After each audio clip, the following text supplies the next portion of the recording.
کیا وہاں آفیشیل ان کے ہینڈل پہ آیا ہے, سرکار نے بولا ہے, کیا ایمبیسی نے ٹویٹ کیا ہے, تب ہم مانیں گے آفیشیل. تو آفیشیل جو بیان آیا ہے وہ یہ دو آئے ہیں جو میں نے آپ کو بتایا. ایران کے راشٹرپتی کا بیان آیا اور دوسرے عباس اراغچی کا بیان آیا کہ امریکہ کے ساتھ بات چیت کے معاملے پر, اور یہ دونوں آدھیکارک بیان ہیں, بالکل سرکاری بیان اور ان کا وہ ہے. تو کل ملا کر یہ ہے کہ اس دور کے اندر جبکہ ایک ایکسپلوژن آف انفارمیشن ہے اس دور کے اندر, میرا یہ ماننا ہے کہ اتنی جہالت, اتنے جاہل, پی ایچ ڈی کیے ہوئے جاہل میں نے تو کبھی, اور مطلب جو منشی پریم چند 8ویں 10ویں پڑھے ہوئے تھے وہ ان پی ایچ ڈی والوں سے بڑھیا رہے ہوں گے. تو کل ملا کر یہ ہے کہ جو پرانے دور کے لوگ تھے وہ جاہل جو ہے, آج کل کے یہ سب جو ہے, تو یہ سارے جو بائس لوگ ہیں تو یہ سارے کے سارے ایسے ہیں.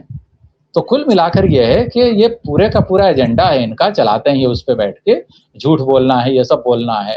ایک صاحب اور ہیں, کوئی ریٹائرڈ ڈپلومیٹ ہیں, آپ سے میں نے کئی بار بولا سوٹ بوٹ میں آیا کنہیا, تو وہ آتا ہے سوٹ بوٹ میں اور بولتا ہے Israel should do death, America should do death, who are you, اور ایران کے اندر کیا ہے, مرگ بر امریکہ مرگ بر اسرائیل, نہیں چلے گا, اسرائیل کو ایگزسٹ کرنے کا رائٹ ہے. تو کوئی پوچھ لے ان سے, جی یہ ڈپلومیٹ وہی تو نہیں جو امریکہ میں ایمبیسڈر بھی رہ چکے ہیں؟ نہیں, امریکہ میں نہیں رہے ہیں, سوڈان میں رہے ہیں, کچھ اور کنٹریز میں رہے ہیں, اور ان پہ دھوکہ دھڑی کے کیسز چل رہے ہیں. تو یہ جو ہے دلالی اس لیے کر رہے ہیں تاکہ وہ کیسز ہٹ جائیں. اور یہ آج کل بہت سارے جو آئی ایس وغیرہ کے جو دکانیں کھلی ہوئی ہیں نا, یہ گرو تیگ بہادر روڈ پہ ادھر تو جو ہے مکھرجی نگر میں, تو وہاں پہ جا کے یہ موک جو ہے ٹیسٹ وغیرہ لیتے ہیں. تو اس طرح کے جاہل جو ہے, ٹھیک ہے ایمبیسڈر تھے, تو ایمبیسڈر ہونے کا مطلب نہیں ہے کہ آپ جو ہے بالکل ذہانت کے عرش معلیٰ پر ہیں, معراج پہ. تو کل ملا کر یہ ہے کہ صورتحال یہ ہے کہ یہ کس طرح کے لوگ ہیں, تو کہاں سے آتے ہیں یہ لوگ, کیا کیا ہوتا ہے.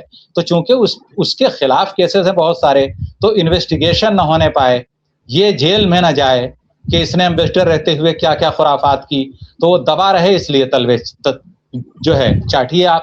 تو ایسے بہت سارے لوگ ہیں جو آپ کو مل جائیں گے دنیا میں, تو بہت سارے دیشوں میں ہے. اب میں نے کھل کے بول دیا یہ بات, حالانکہ میں اس طرح سے صاف صاف بولتا نہیں ہوں, پتہ نہیں وہ جو ہے, لیکن بہرحال کوئی بات نہیں, جو آدمی صاحب کو ہوتا ہے ڈرتا نہیں ہے.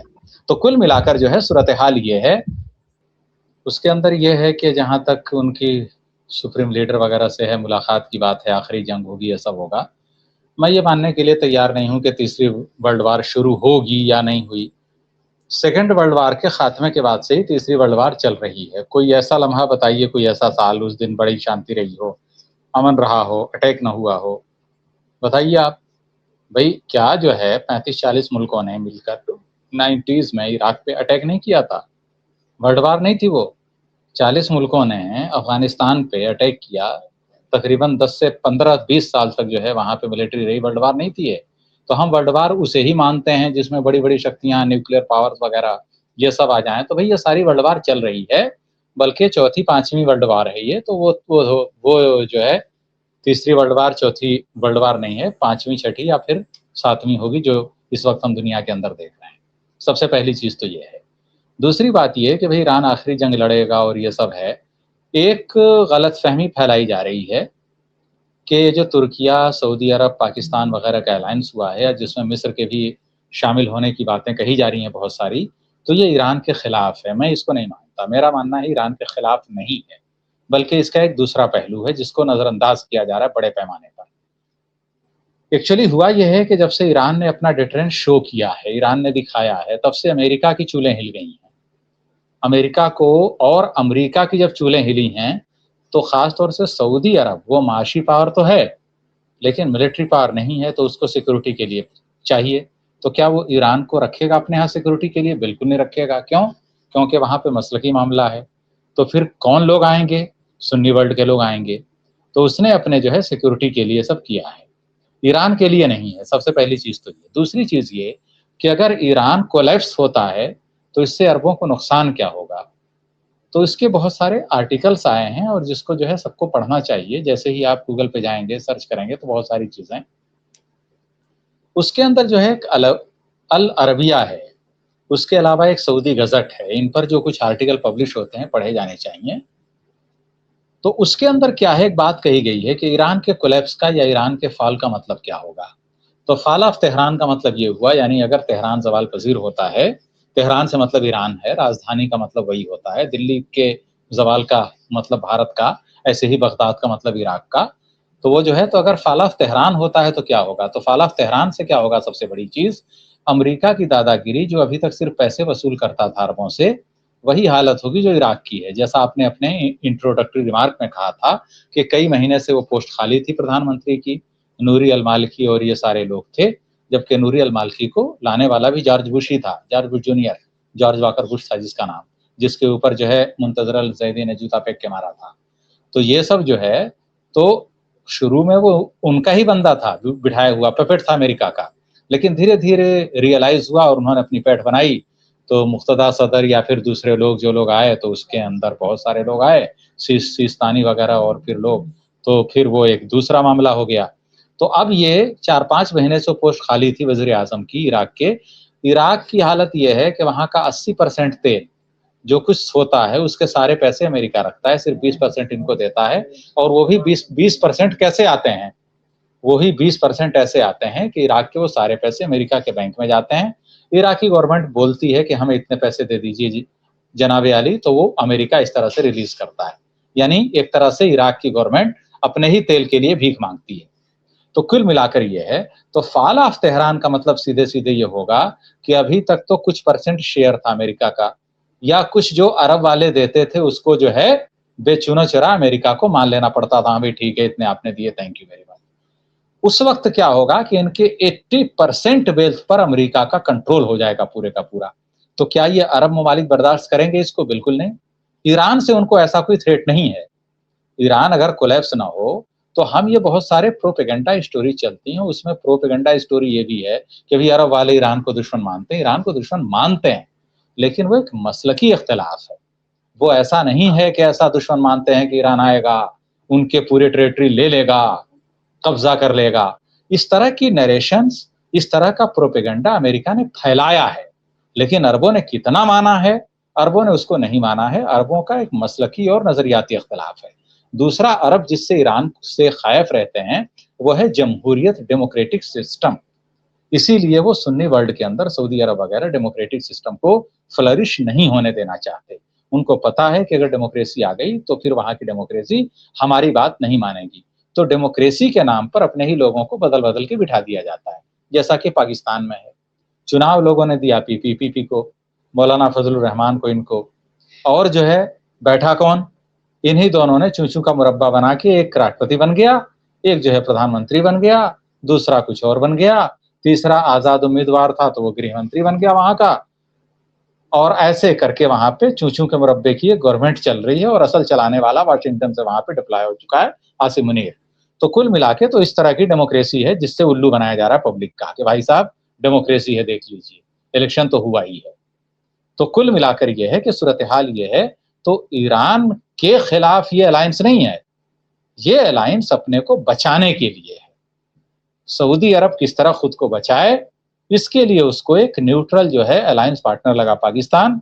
دوسرے ترکی کو بھی معلوم ہے کہ پاکستان، ایران اگر کولیپس ہوتا ہے تو پاکستان ٹارگٹ نہیں بنے گا اسرائیل امریکہ کا، اس کے فوراً بعد ترکی بنے گا ٹارگٹ، کیونکہ سیریا کے بعد جب وہ ملٹری گھسے گی تو پھر بارڈر یہ ہے، تو ان کو بھی اپنی بچانی ہے جان. اور دوسرے عرب اس لیے ڈرے ہوئے ہیں اسرائیل وغیرہ سے کہ اس نے قطر پر اٹیک کر چکا ہے اسرائیل. تو ہم اس کو دیکھیے، تو اگر ہم براڈ وے میں دیکھیں تو یہ ایک ریجنل الائنس ہے، اینٹی ایران نہیں ہے. بلکہ میں تو یہاں تک بولوں گا کہ مستقبل میں اس کی اسٹرانگ پاسبلٹی ہے کہ ایران بھی شامل ہو جائے اس کے اندر. تو ابھی آپ دیکھیے مصر بھی شامل ہوگا، اور دھیرے دھیرے اگر وہ چیز بنتی ہے تو مجھے لگتا ہے کہ ایران بھی شامل ہوگا، کیونکہ ایران نے کبھی نہیں بولا ہے کہ مجھے ٹیک اوور کرنا ہے. اگر ایران آج چاہے تو 10 منٹ کا کھیل ہے، بحرین وغیرہ سب لینا، کویت کیا ہے، لیکن ایران نے لیا.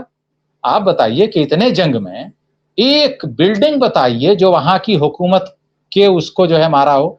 کیا یو اے ای کے کسی سرکاری بلڈنگ کو ایران نے ٹارگٹ کیا؟ نہیں کیا.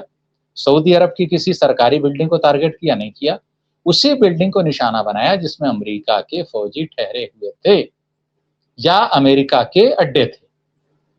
کیا برج خلیفہ کو نشانہ بنایا ایران نے؟ نہیں بنایا. تو کل ملا کر یہ ہے کہ حکومتی سطح پر ایک اچھی انڈرسٹینڈنگ ہے اور وہ سعودی، ترکیہ اور مصر وغیرہ کا پاکستان کا الائنس ریجنل الائنس ہے، اینٹی ایران الائنس نہیں ہے. اور ایران کا فال، ایران کا زوال کوئی بھی مسلم ملک نہیں دیکھنا چاہتا انکلوڈنگ سعودی عربیہ. جی، کیونکہ اگر ایران کا فال ہوا تو سعودی عرب کا وکٹ سب سے پہلے گرے گا.